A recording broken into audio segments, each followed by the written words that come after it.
Hi, Bart Riley again for my 25th episode of Ideas to Inspire Ideas. Celebrate good times, come on! Beating Rambler for my longest series on this channel, but technically not my longest running series, because there are more episodes in a shorter span of time. I mean, who'd have thought it? Giving up creativity is actually more lucrative.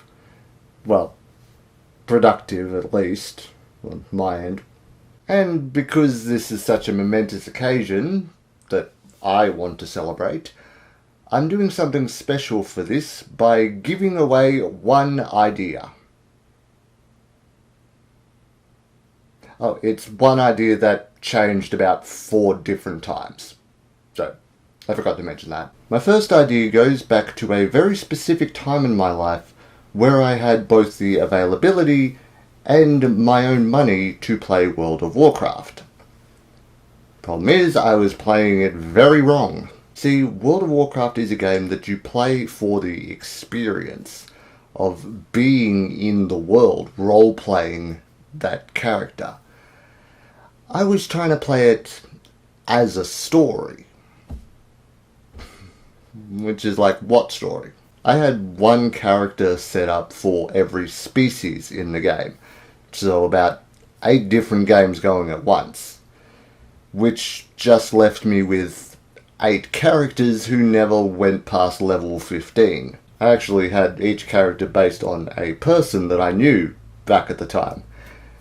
But I'm not telling them about it. So that's why I tried to come up with a game that had the world scope of World of Warcraft, with a lot more direction in story, where each species would have their own storyline, would join together in a big climactic battle, and form a,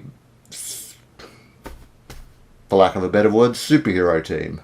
It was a more original idea back then. It wasn't just the typical humans, elves, dwarves setup. I actually tried to invent my own species. One was a race of fish people who lived on a magic floating island that travelled around the ocean because there was a giant octopus in the caves beneath the island. And they were a very exclusionary group, so you had to escape the island by sneaking through the tunnels.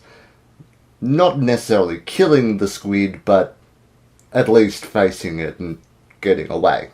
And then on the opposite side, at the northern region of the map, where it's all snowy mountains, was a species of xenomorphs. That's the extent. They were also very exclusionary, keeping to themselves, killing intruders, kind of like Yetis. And from there you could either play every story by yourself, or join a world server where you're the only one of your species, but you could join other storylines in progress and team up. But I'd probably never reach the subscriber base that World of Warcraft has, because I live in a world where World of Warcraft already exists. Concept number 2 does make me a bit of a hypocrite, because it's based on a game I haven't personally played. I have discussed media that I haven't experienced firsthand. I just really don't like doing it, because it's stealing someone else's opinion. But I was intrigued by the concept of 2 brothers. Brothers, A Tale of Two Sons, or 2 brothers? What? 2 sons. Brothers, just brothers. Tales of Two Sons. Yeah. The gameplay concept, where you play 2 characters at the same time, each getting half of the controller. I thought about doing 3 characters at once, which doesn't work on a controller. No, you'd have to split the keyboard up. If you wanted to do co-op, 3 people on a keyboard sucks. But beyond that, the concept was my 3 cats. I am not a crazy cat person. We only have 2 now. The 3rd one didn't die. He's okay.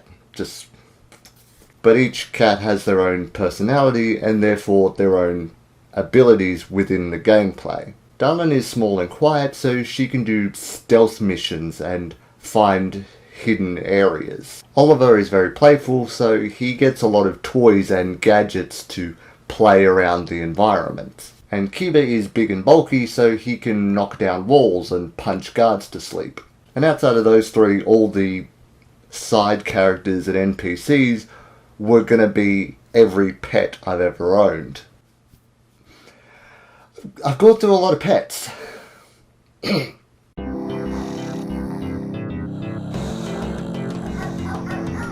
Now let me take you back to my childhood, where I was a lonely kid who had imaginary friends based on PlayStation game mascots. We had this superhero squad again, PS squad, who'd fight our villains as a team, and then there was also a Nintendo rival team, which we'd kind of butt heads with. We occasionally asked for help, but it was mostly who was the better team. I don't think I had an Xbox team rival, because I really didn't know that much about those games. I didn't know who to put on it. But looking back on it now, my only question is, what was my qualification for this team? I was the only human child. What did I do? I mainly bring this up because my last idea really didn't have much to it, apart from being a rip-off of the first Oddworld game. It was based on my own version of Oddworld meets Narnia that I called Zorbria, which after a quick Google I once did was coincidentally a planet in Star Wars, I think. So there goes that idea. But my actual game started in the Oddworld intro.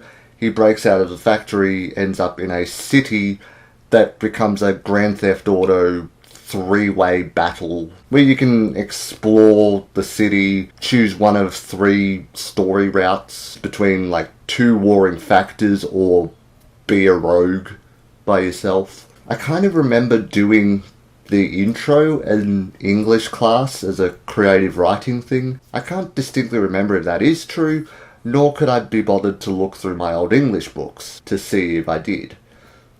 Yeah, I still got some school books in a box somewhere. This was all an example of progressive creativity, where all these different ideas that hit a dead end when I just got bored of them. I took things that I liked, like the multiplayer, the platforming, the city location, combined them all into a new game idea that I'm not telling you about because I really want to finish it one day. There is a description of that idea on my Patreon page, behind a $1 paywall, which, if you're that curious, you can help me out. The problem is, talking about all these old ideas makes me excited for the new one, and I actually do want to talk about it. Have you been good enough? Okay, I'll tell you about it. So it's a multiplayer collectathon that... Dead cats! Thanks for watching. This is my verbal declaration that I will not sue anyone for using the previous outline to create their own work, regardless of how much fame or money you might get from it. I'm definitely not the kind of artist who thinks I can own a concept. However, I would like to see what comes out of this video just for comparison and curiosity. If you do make something or find an existing piece that's similar, please let me know through Twitter or Facebook or email, and I'll happily check it out. And if you want to see the ideas I am working on for myself, please visit my Patreon page for samples and previews, no payment required. Happy creating, Bard Riley out!